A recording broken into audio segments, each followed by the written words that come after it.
예, 우리 최고 행복은 예배의 시간입니다. 특별히 말씀 앞에 서는 시간입니다. 여러분, 말씀이 부담이 되면 안 돼요. 말씀은 여러분, 들을 때에 기뻐야 됩니다. 즐거워야 됩니다. 어떻게 하면 그 말씀이 여러분이 이제 부담이 되지 않고 즐거우냐? 가까이 하면 됩니다. 세상 여러분 일이 이치가 재밌는 것은 가까이 할수록 더 가까이 해주고 멀어질수록 더 멀어진다고 하는 거예요. 그래서 영어에 우리가 좋은 여러분 이제 격언이 있어요. out of sight, out of mind. 눈에서 멀어지면 마음도 멀어진다는 거예요. 여러분 하나님을 가까이 하세요. 가까이 할수록 여러분 더 여러분 하나님 가까이 하게 되는 것입니다. 근데 문제는 하나님에서 멀어지면 점점 멀어지게 되는 거예요. 여러분 그런 겁니다. 우리의 생활의 중심이 하나님이 되면 예배가 즐겁고 여러분 말씀이 즐거운 것입니다. 교회 나오는 발걸음이 가벼운 것입니다. 그래서 우리가 기왕에 신앙생활 할 때에 여러분 이제 우리가 말씀을 대하는 시간인데 말씀을 대하는 것이 여러분 예배 시간에 지금 이렇게 말씀을 듣든지 아니면 집에서 성경을 읽든지 아니면 큐티 하든지 성경 공부를 하든지 이번에 우리 이제 20일부터는 더 미룰 수 없어서 이제 제자반하고 양육반을 다시 시작을 하게 되는데 어떤 형태로 말씀을 만나든지 관계없이 우리는 그 말씀을 나누는 시간이 가장 행복하게 바랍니다. 즐겁게 바랍니다. 자, 그러면 어떻게 하면 또 말씀 이 나눔이 행복하냐? 이 말씀을 맛보면 좋아요. 말씀을 누리면 좋아요. 어떤 사람이 맛보고 누리느냐? 쉽게 말하면 기도응답을 누리는 자들이 그런 거예요. 여러분 기도응답을 누리면요 아주 신이 납니다. 신이 납니다. 그래서 이제 우리가 신명나는 여러분 신앙생활을 살아가기를 축복합니다. 근데 우리가 이제 이거 이렇게 하지 못하면 거꾸로 아까 말한 것 처음에 말한 것처럼 점점 멀어지는 신앙이 되는 거예요. 그래서 포항 빈내리교회에 나오신 분들은 누구든지 점점 하나님께 가까이 나오는 시간, 말씀을 가까이 하고 기도응답을 누림으로 살아있는 말씀을 누릴 수 있기를 간절히 축복합니다. 자, 우리가 지난 금요일 날 이 19장을 보면서 성경에서 가장 우리가 신명나는 말씀이다. 그리고 정말 이런 말씀을 보면 베드로가 여러분 변화산에서 예수님을 서럽게 보잖아요. 변형되신 주님. 본래의 모습일 거예요. 천상의 주님의 모습. 그건 뭐 여러분 이제 상상해도 우리가 쉽게 알 수 있는 거죠. 구태여 베드로처럼 변화산에서 주님 보지 않더라도 우리가 쉽게 성경을 아는 사람들은 주님 모습이 어떠하리라고 하는 것은 여러분 금방 우리가 이제 떠오르지 않습니까? 그렇죠? 주님은 본래 빛이셔요. 빛. 그래서 이제 베드로도 변화산에서 주님 보았을 때 어떻게 합니까? 이 빨래를 흰 옷을 빨래는데 지금 햇빛에 딱 비치면 어떻게 해요? 순백에 그러니까 뭐냐면 그야말로 빛 자체라고 하는 빛 자체. 그래서 예수님을 여러 보면서 예수님이 여러분 어떤 형태인가 그를 보면 잘못되는 거예요. 빛나가 버리는 겁니다. 주님 빛이십니다. 그러니까 베드로가 여러분 그 변형된 본래 전상의 모습에서 주님을 변화산을 보고는 뭘 합니까? 주님, 우리 저 산 내려가지 말자. 이 산 내려가지 말자.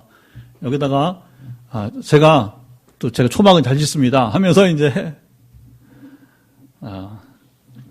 하나는 주님을 하나는 모세를 하나는 엘리야를 해서 제가 세 개를 짓겠다. 여러분 그런 겁니다. 우리가 정말 이 신앙의 이런 깊은 맛을 보면 베드로 같은 말이 나올 수밖에 없는 거예요. 물론 우리는 그런 경험을 한 다음에 계속 그 자리에 머물면 그걸 뭐라 신비주의자라고 부르는 거예요. 신앙이 안 좋은 신앙으로 변질되어 버립니다. 어떻게 되느냐? 우리는 산 아래로 내려와서 귀신에 시달리고 있는 여러분 아들을 고치신 주님처럼 우리는 사단의 권세 신음하는 자들 우리는 오늘도 달려가는 것입니다. 어디든지 관계없이. 그리고 우리가 알게 됐다면 어떤 사람이 지금 고통 가운데 있다는 사실을 알게 됐다면 우리는 여러분 외면하면 안 되는 거예요. 마치 여러분 선한 사마리아인의 비유와 같이 강도 만난 자를 보고서 그냥 지나가는 것과 마찬가지일 거예요. 근데 주님은요 오늘도 여기 산내리를 보면서 산 내리면 모든 걸 다 여러분 하나님이 알고 계시잖아요. 기억하시잖아요.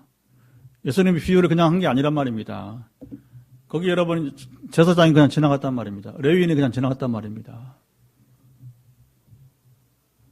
사마리아 사람만이 강도 만난 자를 돌보게 되었다는 거예요. 오늘 우리 주변에도 여러분 지금 영적으로 정신적으로 여러분 또 육신의 질병으로 또 너무 이렇게 가난하여서 힘들어하는 분들이 많이 있어요. 그가 누구이든지 간에 우리 귀에 들린다면 우리 그들을 외면하지 말아야 될 것입니다. 이것이 교회예요. 교회. 그래서 오늘 우리가 이런 정말 성경의 가장 아름다운 이야기, 멋진 모습, 지난 우리 이제 전반부에서 후반부도 역시 참 멋진 모습이 이어지고 있습니다. 그것은 히스기야의 신앙을 통해서 이루어진 멋진 세계예요. 그리고 하나님은 본래 멋지신 분이십니다. 하나님은 위대하신 분입니다. 위대하신 주 찬양의 위대하신 주. 저는 이 찬양할 때마다 막 전율이 솟아요. 너무너무 좋아요. 왜냐하면 하나님의 어떤 분이신가를 잠깐이나마 찬양할 때에 우리가 가사와 우리 감정으로 느낄 수 있기 때문에 여러분 좀 하나님 얼마나 위대하신지를 여러분 맛보시기 바랍니다. 그런데 히스기야가 어떻게 이렇게 위대하신 주님을 경험했느냐? 참 히스기야는 복도 많아요.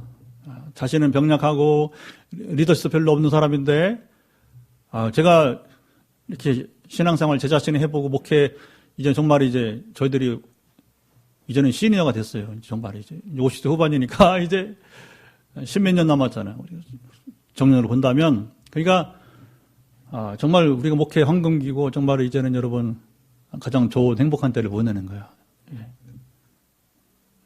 이제는 정말 인생도 좀 맛보고 그렇죠? 학문도 해보고 영적 세계도 경험해보고 인간살이도 이렇게 산전수전 다 겪으면서 맛볼 거 안 볼 거 다 봤으니까 그런데 히스기야의 복은 여기에 이렇게 이런 형편없는 삶이었지만 그런데 왜 복이 있느냐? 정말 여러분 믿음이라는 게 가장 신비로운 게 믿음이란 말입니다. 처음에 말했잖아요. 히스기야 아버지도 아하스, 그 다음에 아들 므낫세는 더하고. 어떻게 그 사이에 껴서 이렇게 믿음의 사람이 되었는지. 여러분 믿음은 선물이라고 하잖아요. 그렇죠? 믿음은 선물. 에베소 2장 8절 9절 보면 믿음은 선물, 하나님 주셔야 되는 것입니다. 히스기야 복에 있는 것은 뭐 이런 하나님을 절대적으로 의존할 수 있는 우리가 이미 앞에서 뭐 반복할 필요 없이 누구보다 이처럼 하나님을 완전히 신뢰한 적 없어가 했으니까 앞에서 이미 선포했잖아요. 자, 그래도 뭐 성경은 뭐 자꾸 확인해야 되니까 우리가 한번 다시 확인해 보도록 하죠. 히스기야가 얼마나 하나님을 이제 신뢰했는지를 보도록 합시다. 앞에 우리 18장 5절 시작. 히스기야가 이스라엘 하나님 여호와를 의지하였는데 그의 전후 유다 여러 왕 중에 그러한 자가 없었으니. 이게 믿음이에요, 여러분.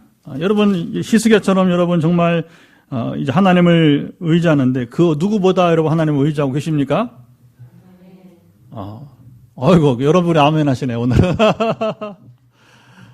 아까 김 목사님 춤추는 데와 감동이 됐어요. 오자유 하는데 와 이건 꾸밈이 있는 춤이 아니라 정말 이제 그 자유를 맛본 사람의 그렇죠?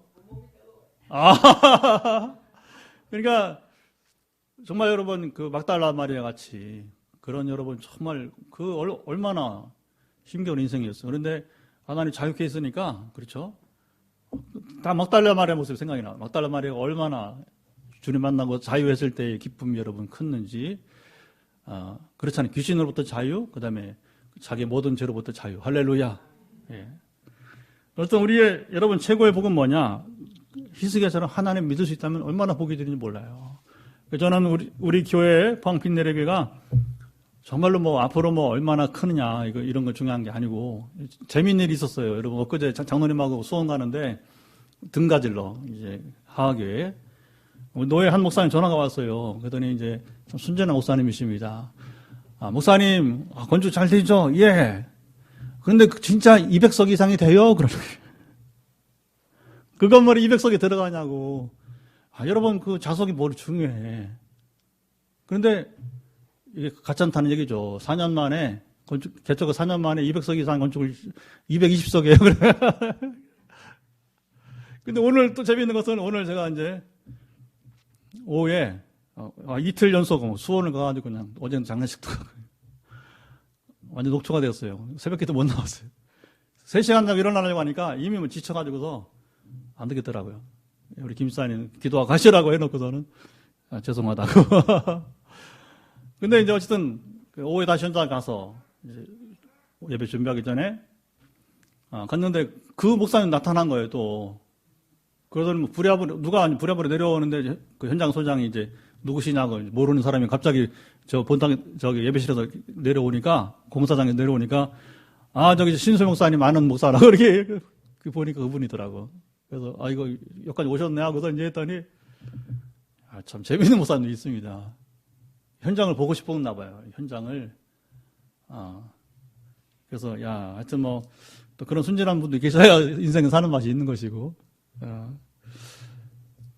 근데 여기 여러분이 이제 그 히스기야의 복은 그 믿음의 복에 더 좋은 선지자를 만났다는 것입니다. 이사야 선지자를 만난 거예요.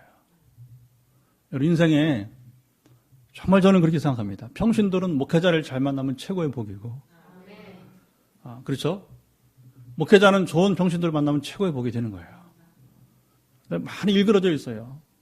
최근에 우리 대화하다 보면 우리 장로님하고 얘기도 마찬가지고 또 이제 우리 화요일 날은 또 대구에서 또 이제 네트워크 모임이 있었어요. 어제 이제 우리 두 날이 네트워크 모임이 있었는데 그게 뭐 같이 이제 우리 줌으로 김성 목사님 이제 또 풍성한기 찬양도 하고 또 말씀도 하고 또 대화도 하고 어떻게 지내느냐.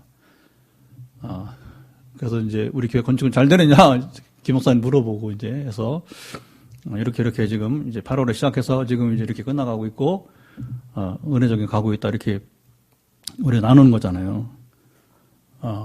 근데 되게 이게 옥신각신한 게 뭐냐면 평신도들로서는 좋은 목회자를 못 만났다는 얘기가 많이 나오는 거고 목회자로서는 또 아쉬운 게 좋은 평신도들을 못 만나서 이게 주로 부정적인 기류가 교회에 행성되거나 그 다음에 이제 불필요한 에너지를 많이 소비한다는 얘기 참 마음 아픈 얘기인 것입니다. 우리 포항 빈내리가 새 교회가 되려면 여기 히스기야와 이사야와 같이 정말 멋진 여러분 이제 하나님의 사람과 그리고 왕의 만남이 됐으면 좋겠습니다. 요즘 말은 목회자와 평신의 만남이 되었으면 좋겠습니다. 어떻게 하면 되느냐? 정말 히스기야처럼 전적으로 하나님을 의지하는 자, 이사야처럼 거짓 예언하지 않고 참 예언하는 사람. 그러면 돼요. 제가 알기로는 이사야처럼 참 예언자가 되면 됩니다. 여러분들은 이제 히스기야 왕처럼 전적으로 하나님을 의지하면 될 것입니다. 뭐 히스기야 다른 몇 가지도 있었지만 한 가지만 딱 집어서 얘기한다면 그런 말이죠. 그래서 오늘 이 19장에 성경의 가장 멋진 모습이 나오는 거예요. 뭐 다윗의 생애도 멋있고 여러분 이제 요셉의 생애도 멋있는데 정말 이런 본문은요. 또 다른 여러분 정말 멋있는 장면이 나오게 되는 것입니다. 히스기야가 자신의 나약한 몸과 그리고 여러분이 이제 그 리더십 속에서 어떻게 이 아수르 왕을 싸워 이겨요. 그러니까 그 할 수 있는 일은 우리가 지난 수요일 날 금요일 나눈 것처럼 편지를 여호와 앞에 펴놓고 기도. 이게 뭐 전적으로 지금 내가 이렇게 위협을 받고 있다. 하나님 아시죠? 그러니까 인생 문제를 다 주님 앞에 성전에 나와서 주님 앞에 펼쳐놓고 아니면 여러분의 기도실에서 여러분의 안방과 관계없습니다. 기도 장소에서 문제를 펼쳐놓으란 말이죠. 그 유지사님은 민지사님 공부하는 책 펼쳐놓고 가령 이제 그렇게 하는 거예요. 괜찮아요. 그 기복신앙 아닙니다, 여러분. 이런 공부를 하고 있는데 남편이 하고 있어요. 순종을 하고 있으니 역사 일어나겠네 이제. 갖가지 문제. 그 재정 문제면 통장 놓고 기도하는 거죠. 어떻게 하겠어? 그렇죠? 갖가지 문제. 그래서 이제 인생 먼저 펼쳐놓고 여러분 이제 기도하는 거예요. 근데 이제 그리고서 뭐냐면 선지자 이사야에게 사랑을 보여내는 거죠. 그래서 이렇게 이제 내가 기도하고 있다. 같이 기도하자 하면서 이제 그리고서는 이사야가 이제 그 답을 보내는 겁니다. 답을 보내는데 오늘 그 답이 참 멋있습니다. 참 멋있어요. 어떻게 멋있는지 하나씩 봅시다. 먼저 20절을 읽어보도록 하죠. 시작. 아모스의 아들 이사야가 히스기야에게 보내 이르되 이스라엘 하나님 여호와의 말씀이 내가 아수르 왕 사나립 때문에 내가 기도하는 것을 내가 들었노라 하셨나이다. 이거 얼마나 신납니까? 시작부터. 선지자의 하나님의 사람이 답이 왔는데 뭐라고 했어요? 왕의 기도를 하나님이 응답하셨다고 하는 거. 여러분, 이게 중요한 겁니다. 우리 응답받으면 이기고 싸우는 거예요, 이제는. 염려할 것이 없는 것입니다. 이기고 싸우는 거예요. 다윗의 골리앗 전쟁, 다윗의 모든 여러분 이제 백전백승 어떻게 된 거예요? 이기고 싸운 거예요. 하나님이 다윗과 함께 하셨기 때문에. 여러분 그런 겁니다. 하나님 우리가 함께 하시면 여러분은 다윗처럼 백전백승 하는 것입니다. 그래서 여기 히스기야 얼마나 신납니까? 하나님께서 이제 응답하셨다. 어떻게 응답하셨느냐? 자, 먼저 아수르 왕에 대하여 이르기를, 자, 기가 막힌 여기 나옵니다. 처녀딸 시온이, 시작. 처녀딸 시온이 너를 멸시하며 너를 비웃었으며 딸 예루살렘이 너를 향하여 머리를 흔들었느니라. 이 앞에는 상황이 안 그랬잖아요, 그렇죠? 벌벌 떨었잖아요, 이스라엘이. 예루살렘이 포위당하면서 지금 막, 그리고 심지어 히스기야 말을 듣지 말라 했잖아요, 그렇죠? 저는 이번에 히스기야 말씀 나누면 별의별 설교정이 다 나오더라고요. 히스기야 말을 듣지 마라. 이런 뭐 해본 적도 없어요. 근데 사내립 왕이 제일 두려워한 게 히스기야 말했다는 겁니다. 여러분 그런 겁니다. 왜 히스기야 말을 듣지 말라고? 그것 때문에 이스라엘이 지금 뭔가 희망을 갖고 있는 그 희망의 원천을 끊어버려야 되니까 히스기야 말을 듣지 말라고 했잖아요. 그리고 지난주에 우리가 편지를 펴놓고 기도하라. 편지를 펴놓고 이런 제목 히스기야 인생이기 때문에 나올 수 있는 것들이에요. 오늘 보면요 시작이 뭐예요? 시작이 왕이 어떻게 응답받았느냐 하면서 그렇게 위협당하던 이스라엘이 역전됐다는 겁니다. 이제는 이스라엘이 아수르와 사네립 왕을 어떻게 한다고요? 멸시하고 비웃고 그리고 머리를 흔들게 될 것이다. 이건 뭡니까? 이스라엘의 승리 후에 아수르를 향한 이제 멸시와 비웃음과 그리고 여러분 머리를 흔드는 것입니다. 기가 막힌 거죠. 여러분 우리 인생은 이렇게 역전이 있기를 축복합니다. 성도에 살면 이런 역전이 있어야 돼요. 처음에는 막 이렇게 우리가 위협을 당하거나 조롱당하거나 그러잖아요. 여러분 얼마나 조롱했어요. 사네립이 히스기야 왕을 얼마나 조롱했어요. 내가 2,000필 말을 줘볼 테니까 말 탈 사람이 있냐? 요즘 말하면 잠수함 한번 하나 줘볼 테니까 잠수함이나 움직일 수 있느냐? 이런 거. 핵잠수함 하나 줄 테니까.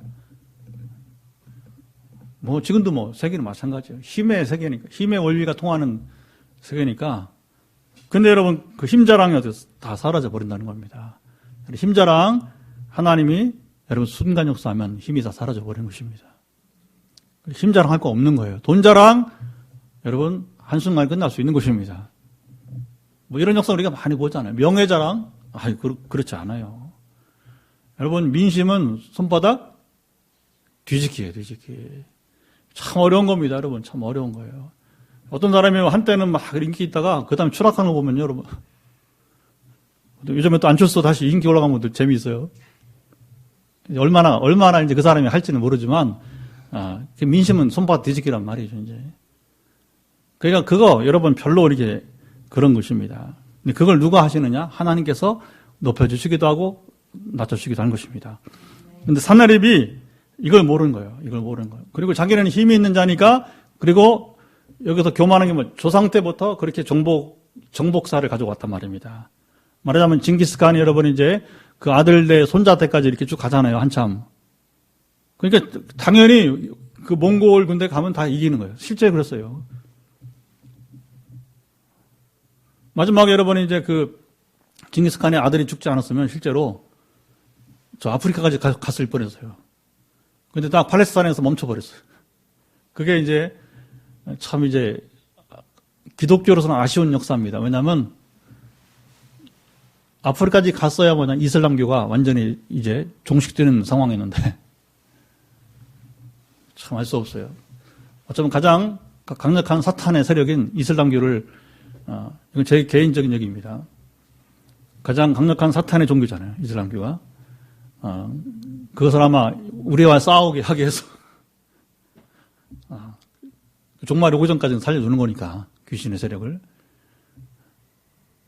그러니까 여러분 이 아수르 마찬가지인 거예요. 징기스칸의 세력이 그렇게 여러분 아들들 손자 때까지 이렇게 막 뻗어가듯이 그야말로 이 앞에 충분히 얘기했잖아요. 그래서 우리 조상 때부터 아수르는 대제국이 되어서 이렇게 우리를 이긴 나라가 없다 이렇게 하잖아요. 얼마나 교만한. 그러나 자기가 지금 그 마지막인 것을 지금 그것도 며칠 안에 금방 단 하루 만에 지금 이제 자기가 대패를 당하고 그리고 자기가 이제 곧 들어가서 암살당할 걸 또 모르고서 하는 소리란 말입니다. 그래서 오늘 22절이 우리 클라이막스입니다. 시작. 내가 누구를 꾸짖었으며 비방하였느냐? 누구를 향하여 소리를 높였으며 눈을 높이 떴느냐? 이스라엘의 거룩한 자에게 그리하였도다.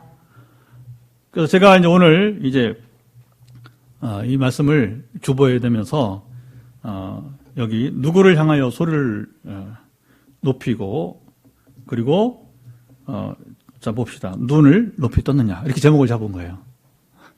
사실은 두 가지가 아니죠, 그렇죠? 뭐예요? 첫째는 누구를 꾸짖었으며 비방하였으며 소리를 높였으며 눈을 높이 떴느냐. 네 가지.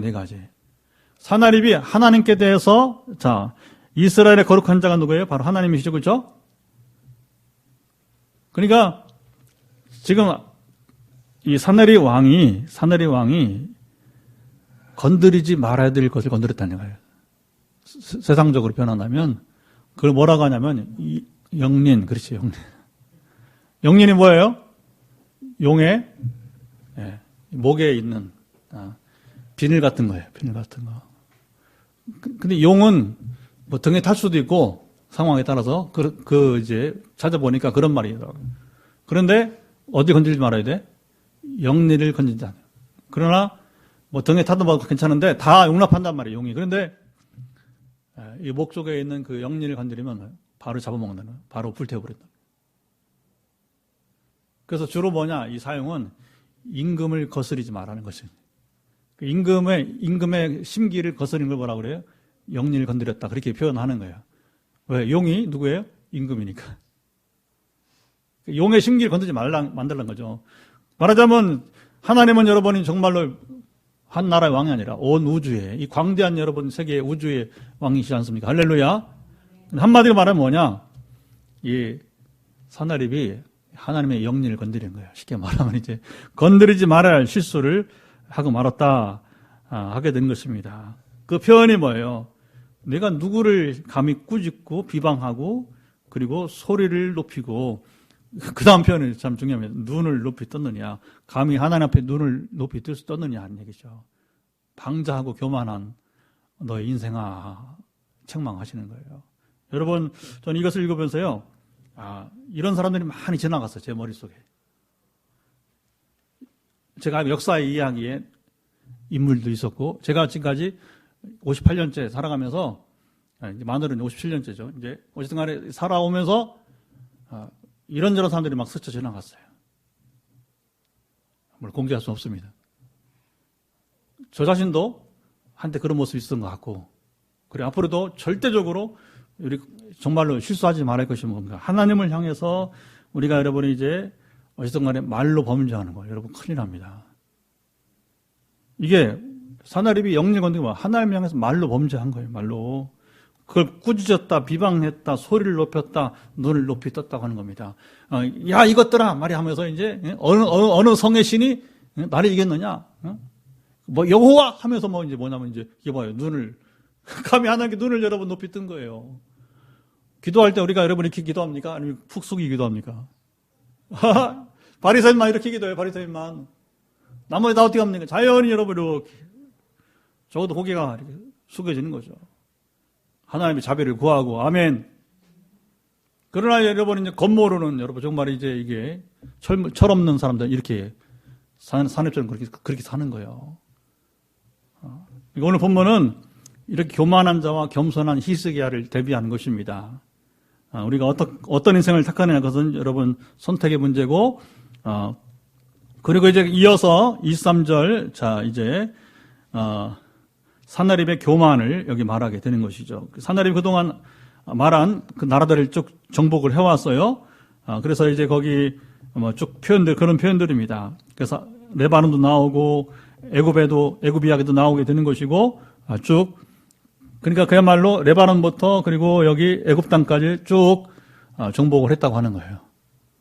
그런데 이것은 그 교만한 말이 허탄한 것은 무엇인가? 25절에 있습니다. 25절 시작. 내가 듣지 못하였느냐? 이 일은 내가 태초부터 행하였고 옛날부터 정한 바라. 이제 내가 이루어 너로 견고한 성들을 멸하여 무너진 돌덩이가 되게 함이니라. 이건 뭐예요? 네가 잠깐 이렇게 너희 제국이 잠깐 그래 네가 말한 대로 조상 때부터 이렇게 해온 것은 그게 뭔지 아느냐? 바로 나의 섭리였다. 하나님의 섭리였다. 하나님의 예정이었다는 사실을 나타나게 된 것입니다. 그러나 네가 영리를 건드렸으니까 너는 어떻게 된다? 이제 견고한 성들을 멸할 무너진 돌무더기가 되게 합니다. 자, 이제 거꾸로 뭡니까? 그가 이제 산나립이 당한 것은 뭐예요? 쉽게 무너진 것밖에 남은 것이 없다고 하는 얘기죠.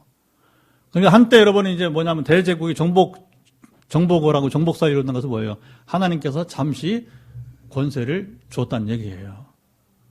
근데 그 권세 때문에, 잠시 얻은 권세 때문에 여러분 교만하면 비참하게 어떻게 무너지느냐? 거기 뒤에 보면 이제 나오겠죠? 자, 26절 읽어보죠. 26절 시작. 그러므로 거기에 거주하는 백성의 힘이 약하여 두려워하며 놀랐나니 그들은 들의 채소와 푸른 풀과 지붕의 잡초와 자라기 전에 시든 곡초같이 이게 뭐예요? 아주 빨리 사라진 것들이란 말이에요. 빨리 실제로 아수르 제국 오래 못 갔어요. 실제로는요. 그래서 이제 오래 가지 못하고 바벨론도 마찬가지로 나중에 우리가 기회에서 보겠지만 바벨론은 더 짧아요. 더 짧아. 이 아수르를 무너뜨리는 바벨론은 더 짧게 끝납니다. 왜? 역시 그 다니엘서 보면 나와요. 다니엘서 보면 일부가 나온단 말입니다. 그게 이 바벨론 멸망이 나오잖아요. 되게 이제 그 나온 중 하나는 뭡니까? 예루살렘 가져온 예배용, 그리고 제사용 용기를 가지고서 술을 마시잖아요, 그렇죠? 그러니까 뭐 갑자기 어떻게 해요? 사람은 없고 손만 나와서 그릇이 사는. 면에 되게 우바르시 나는 거예요. 그래서 그 바벨론 황제를 하나님이 책망하는 거죠. 무게를 재보니까 너는 자격이 없다는 거죠. 내가 너에게 권세를 줬는데, 너에게 바벨론에 권세를 줘봤는데, 너희들은 그런 가치가 없다는 거예요. 권세를 준 가치가 없다고 하는 거예요. 이게 참 무서운 얘기 하는 거죠, 그렇죠? 말하자면 오늘도 본문에 보면 다니엘서와는 다른 상황이지만, 그러나 아수르 제국도 결국은 그렇다고 하는 거예요. 그러니까 어떤 이유선지 우리가 잠시 부자가 되거나 잠시 권세가 있거나 여러분 이제 어쨌든 간에 이런저런 여러분 좋은 호재가 있다고 하면 그때 더 겸손해야 돼요. 그리고 물어야 돼요. 하나님은 왜 내게 이런 권세를 주셨는지, 왜 내게 이런 재물을 주셨는지, 또 내게 이런 여러분 명예를 주셨는지를 봐야 돼요. 왜 건강을 주셨는지. 그걸 겸손하고 하는 뜻대로 행하면 여러분 성경에 말한 천대의 일로 복을 받게 된 것입니다. 아멘. 자, 그리고 27절, 내 거처와 출입과 내게 향한 분노를 내가 다 아노니. 하나님이 다 아신다는 거예요. 그래서 내가 내게 향한 분노와 내 교만한 말이 내 귀에 들렸도다. 여러분, 하나님이 다 들으신다는 것입니다. 어떤 말도, 그래서 우리가 예수님도 그걸 굉장히 여러분 경고를 주잖아요. 사람에 대해 실수하는 것은 그럴 수 있다. 용서받는다. 그러나 하나님에 대해서, 성령에 대해서 거역하면 안 된다. 성령이 누구? 하나님이시란 말입니다. 하나님에 대해서 죄를 범하는 것은 누가 이게 어떻게 할 수 없다는 거예요. 쉽게 말하면 이제 예수님 아예 못 박습니다. 성령에 대해 거역한 자는 사함받지 못한다. 아예 못 받게 되는 거죠. 말하자면 뭐냐면 이 산나립 실수 바로 그거예요. 성령을 거역한 죄라고 하는 거죠. 하나님을 거역한 죄가 되게 되는 것입니다. 근데 하나님이 귀가 있어요? 귀가 없죠. 하나님 귀가 있어. 그러나 다 보시고 다 들으시는 분이십니다. 그 어떻게 됩니까? 그 뒤 표현이 참 비참하게 되는데, 자, 내가 갈고리로, 시작. 내가 갈고리를 내 코에 꿰고 재갈을 내 입에 물려 너를 오던 길로 끌어 돌이키리라. 예.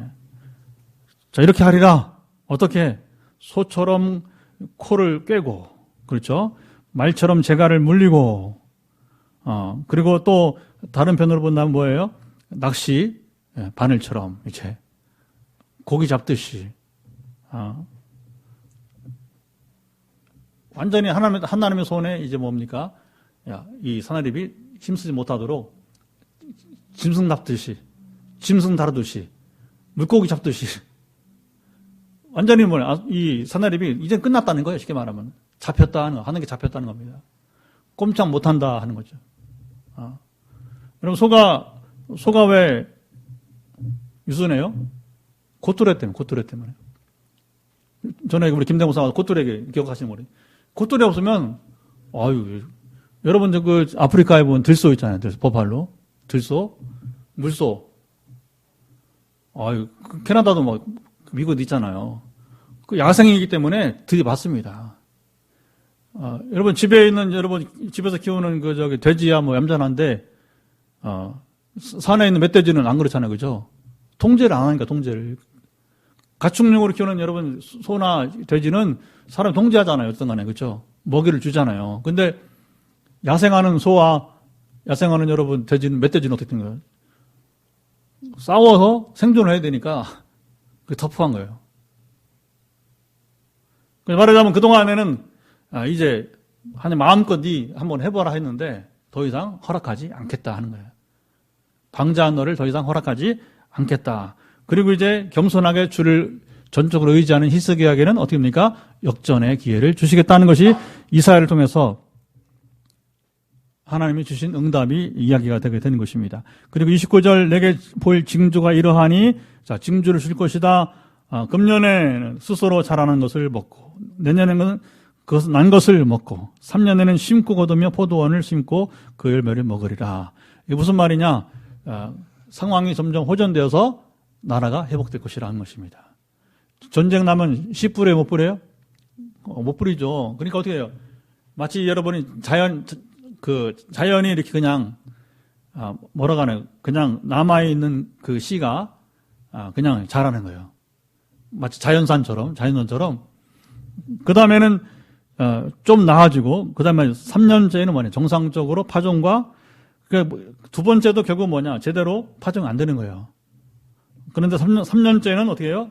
정상적으로 파종을 하고, 거두고, 열매를 먹게 될 것이다. 무엇입니까? 이제 적어도 유다 왕국은 3년 안에는 그다음 시달려왔던 전쟁의 이 공포와 어려움 속에서 벗어나서 어떻게 해요? 완전한 평안을 이제 찾게 될 것이다. 그 얘기를 하게 된 것이죠. 자, 유다족 속에서 30절 피하고 남은 자는 다시 아래로 뿌리를 내리고 위로 열매를 맺을지라. 뿌리도 내리고 열매도 맺게 될 것이다. 완전 회복을 선포하게 된 것입니다. 31절을 또 읽어요. 31절 시작. 남은 자는 예루살렘에서부터 나올 것이요 피하는 자는 시온산에서부터 나오리니 여호와 열심히 이 일을 이루리라 하셨나이다 하니라. 이 표현을 보면요, 예루살렘과 시온은 같은 말이에요. 그 동의를 반복하는 것입니다. 그래서 하나님 예루살렘 회복이 이스라엘 유다 왕국 회복인데, 유다 왕국의 회복이 어떻게 되느냐? 하나님의 열심히 이 일을 이룰 것이다. 하나님 열심히. 여러분, 하나님 열심히 있답니다. 우리도 하나님의 사람들은 열심으로 살아야 돼요. 열심히 살아야 됩니다. 또 인생은 짧아요. 그러니까 누우면 한없이 눕게 되는 것이고, 일어나면 정말 한없이 여러분 일하게 되는 거예요. 세상 만사 그렇잖아요. 그렇죠? 근데 그게 뭐냐면 이제 한 일생을 마치고 보면, 옛날에 언더우드 선교사가 그랬어요. 언더우드 선교사가 이 사람이 57세에 죽었어요. 57세. 그 당시로서도 상당히 빨리 죽은 편이에요. 10년 더 일을 하다가 하는데, 언더우드는 물론 아펜셀러는 이제 익사를 했어요. 배 타고 가다가 배가 이렇게 침몰하면서 자기는 살 수 있는, 혼자 수용하고 살 수 있는데, 자기가 따라온 조사라고 했나, 조사, 헬퍼. 조선 사람. 그래서 한국 사람, 자기 조사를 살리고 자기는 뭐냐면, 익사해버렸어요. 아펜셀러. 참 위대한 선교사입니다. 우리 선교조 봤을 때는 누가 살아야 돼? 아펜셀러 살아야 돼. 그런데 그렇게 되지는 않더라고요. 정말 귀한 희생이 되었습니다. 군산 아파트에서. 근데 원더우드는 왜 죽었느냐? 너무 열심히 일하다가. 쉽게 과로로, 스트레스로. 또 스트레스가 왜 있었냐면, 여러분 참 이제, 옛날에도 지역주의가 강했어요, 지역주의가. 그때는 어디랑 싸웠냐면, 이제, 서북 지역이면 평안도하고 황해도예요. 그리고 서울, 이남. 왜 그러냐면, 교권이 서울에 있었어요? 서북 지역에 있었겠어요? 질문하면 의도를 바로 알아야지. 어디 있었어요? 서북 지역에. 평양 중심으로 해서, 평안도 중심으로 황해도가 해서, 교세가, 전국 교세 3분의 2가 거기 3분의 2가. 그래서 옛날에 뭐냐면, 평양을 제2 예루살렘으로 한 거예요. 얼마나 부흥에 있는 이 교회가. 그러니까 김일성 가문까지 여러분이 이제 어쨌든 간에, 거슬러 가면 기독교 복음이 같잖아요. 잘못 쓴 건, 그건 그 타락이니까, 결국에는. 그러니까 뭐냐면, 언더우드가 늘 상처를 받는 거예요. 왜? 수가 안 되니까, 수가. 대학이 서울에 있어야 돼, 평양에 있어야 돼. 수도는, 그 당시 여러분, 일제강점기지만, 나중에, 그래도 수도는 어디예요? 경성이죠, 옛날에. 일본 시대 말하면 경성. 서울이죠, 서울. 평양이 아니고. 근데, 총회를 하면, 교권이 어디 있어요? 표가 어디가 많아? 평양이 많아요. 게임이 안 나요, 게임이. 매번 지는 거. 그래, 그렇게 싸우다가 뭐냐면, 연세대학교 마지막에 이제, 설립을 허가를 받아요. 15년을 써요, 15년. 그래서 제가 그 아들의 남긴 글을 제가 논문에 이제 있어요, 자료에. 그 아들의 글을 읽어보면, 우리 아버지가 왜 빨리 죽었는지 아느냐고. 그 탄식이 있어요. 언더우드 2세가. 우리 아버지가 왜 빨리 죽었는지 아냐고. 이게 저쪽 서북 지역을 향한 원성이 있다는 거, 아버지가. 왜 그렇잖아요. 우리 아버지 그렇게 상처를 주고. 그러니까 교계라는 게 옛날에는 지금이나, 참 허탄한 싸움이 참 많아요. 허탄한 싸움이. 어쩔 수 없나 봐요. 사람이 사는 세계는 그런 게 있는 건지, 참 이제 좀 아쉬움이 있습니다. 근데 언더우드가 얼마나 열심히, 뭐라고 이제 기록이 보냐면 이제 그 아내도 그렇고 이제 아들도 마찬가지고 10사람 이상 목소리 했다는 거죠.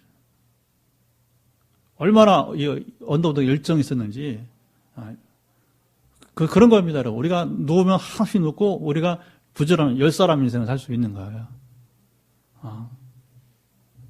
이게 참 중요한 얘기죠, 그렇죠? 그래서 여러분들도 가능하면 이제, 그렇다고 이걸 여러분 자랑하고 그러는 게 아니라, 왜 그럴까요? 사랑의 마음이죠. 하나님 우리 사랑하듯이 우리도 세상을 보고 너무 안 됐어. 너무 불쌍한 거예요. 우리 그 마음이 있어야 돼요, 여러분. 누군가를 향해서 불쌍히 여길 수 있어야 되고, 좀 구원받아야 되고, 구원받은 뿐만 아니라 성숙해야 되고, 그래서 그걸 참고 기다리고 여러분 끌어주면서 달려가게 되는 것입니다. 아멘. 그리고 10배 인생 사는 거예요, 10배 인생을. 근데 하나님이 그런 분이에요, 하나님이 그 열심으로 유다 왕국을 여러분 이제 구원하신다는 것인데, 어떻게 구원하시느냐? 32절부터 34절까지 나오게 되는 거죠. 아스로 왕을 가리켜 그가 이 성에 이르지 못하며, 보세요. 32절, 이르러 화살을 쏘지도 못하고, 성을 향하여 방패를 세우지도 못하고, 토성을 쌓지도 못하고, 그게 뭡니까? 예루살렘 포위를 하긴 하는데, 그러나 성 가까이 다가오지도 못하고, 오던 길로 돌아가고, 이 성에 이르지 못할 것이다. 사내립은 결코 이 성에, 그가 그렇게 조롱했던 예루살렘 성에 이제 접근하지 못할 것이다. 이런 여호와의 말씀이다. 그런데 왜 이렇게 열심을 다하시느냐? 34절 또 있습니다. 시작. 내가 나와 나의 종 다윗을 위하여 이 성을 보호하여 구원하리라 하셨나이다 하였더라. 다시 또 다윗에게 나오네요. 바로 뭐예요? 다윗의 등불입니다. 하나님께서 다윗의 등불을 아직까지 허락하신다는 거예요. 그러나 이스라엘 전체 역사를 보게 되면 지금 이제 얼마 남지 않았어요. 이제 그렇게 많은 시간 남지 않았어요. 그러나 아직 히스기야 때는 이제 하나님께서 건져 주시게 된다는 것이죠. 자, 여기 놀라운 얘기 있습니다. 그러니까 이 히스기야의 복은 조상을 잘 맞는 복도 있는 거예요. 아버지가 아니라 위 조상. 누구? 그렇죠. 다윗의 후예라고 하는 거예요. 우리가 여러분 이 신앙 가문에서 뭐냐면 다윗처럼 좀 획기적인 정말 큰 인물이 필요한 겁니다. 어떻게 우리가 이 시대의 한국교회의 희망은 정말 획기적인 큰 인물이 좀 나와야 될 것 같아요. 그건 하나님 보시기에 큰 인물입니다. 오해하지 마세요. 뭐 어디 나오고 그런 거 이제 뭐 그런 거 이제는 뭐 아무 의미가 없어. 어디 출신 그런 거 필요 없고 하나님이 정말 우리 대한민국을 불쌍히 여겨서 한국교회를 다시 한번 부흥의 여러분 이제 그 시기를 이끌 만한 그래 다시 한국의 여러분 소망을 가지고 정말로 과거에 평양을 향해서 제2 예루살렘으로 불렀던 그 부흥이 이제는 우리 땅에 다시 한번 어떤 우리에게도 기회가 주어진다고 저는 생각됩니다. 그 포항땅 거룩하게 통일의 선봉이니까 어떤 우리에게 우리 새 교회, 우리 교회에 주어지기를 기대해 봅니다. 기대합시다. 기대하는 사람과 그렇지 않은 사람 엄청난 차이가 있는 거예요. 너무 잘 아시죠, 그렇죠? 그리고 히스기야 복은 그런 여러분 저 윗대에 여러분 다윗을 후예라고 하는 복에 더해서 자기가 믿음으로 이게 중요한 거죠. 이 귀한 역사를 취했다는 겁니다. 이 귀한 역사의 주인공이 됐다는 것입니다. 하나님 열심으로 여러분이 이스라엘 전무후무한 이야기예요. 전무후무한 이야기. 이전에 여러분 기드온의 300용사가 여러분 10여만 명의 미디안 군대를 이긴 여러분 역사도 있었지만 그거하고는 또 차원이 다른 그 지금 역사 이야기가 나오는 것이거든요. 35절 여호와의 사자가 나와서 아수르 진영에서 군사 몇 명?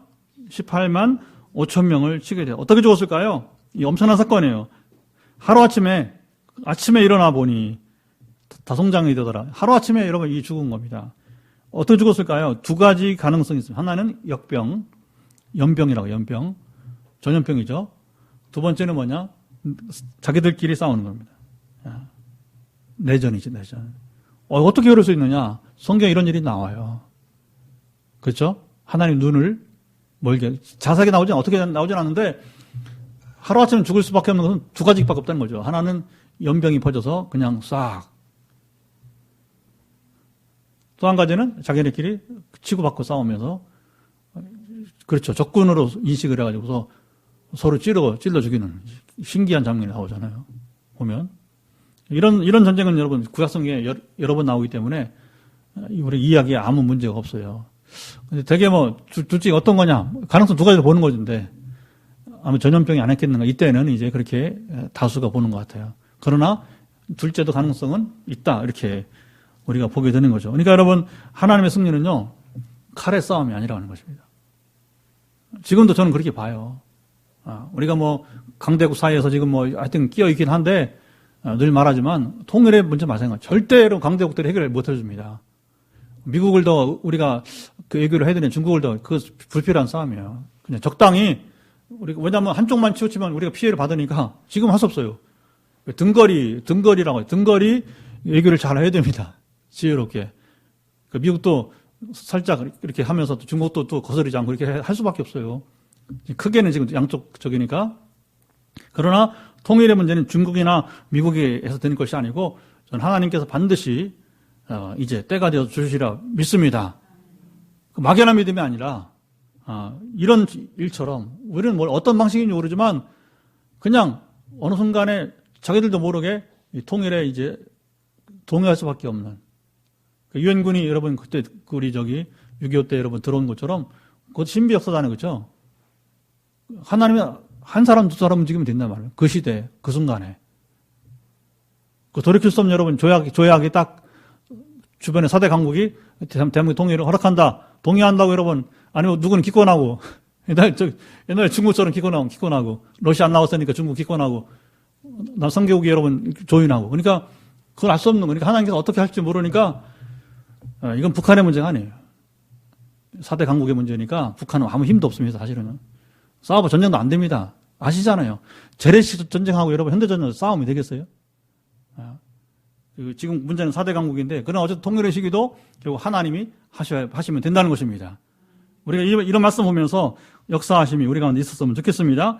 나머지는 이제 산나립이 고국에 들어가서 결국에는 이제 신전에서 그 니스록 자기 신전에서 경배할 때에 두 부하들이 이제 그를 죽이고 도망가. 물론 나중에 이제 두 사람은 잡혀서 죽습니다.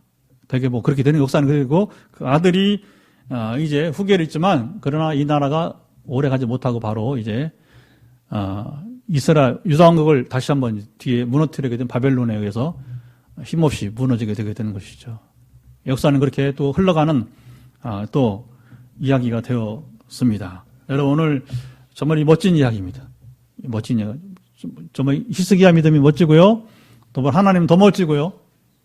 그래서 아까 우리 봤지만 좀 하나님의 이 꾸짖음, 여러분 이제 네가 누구를 꾸짖고 비방하고 소리를 높이고 눈을 높이 떴느냐. 우리 방자하고 교만한 이 세상 지금 얼마나 많아요. 좌우를 보면 얼마 금방 볼 수 있잖아요. 누가 그런지 정말 불쌍한 인생입니다. 참 우리가 긍휼히 여겨야 될 여러분 사람들이 되는 것이죠. 어쨌든 우리는 하나님 열심으로 어쨌든 지금도 이처럼 여러분 허망하게 무너지는 세계를 향해서 우리가 품게 하시고 긍휼히 하옵소서. 그래서 아까 앞편 설교기도 하고 언도도 했지만 우리가 그 열심으로 이 세상을 구원하는 귀한 교회가 될 수 있도록 여러분 우리 같이 기도하도록 합시다.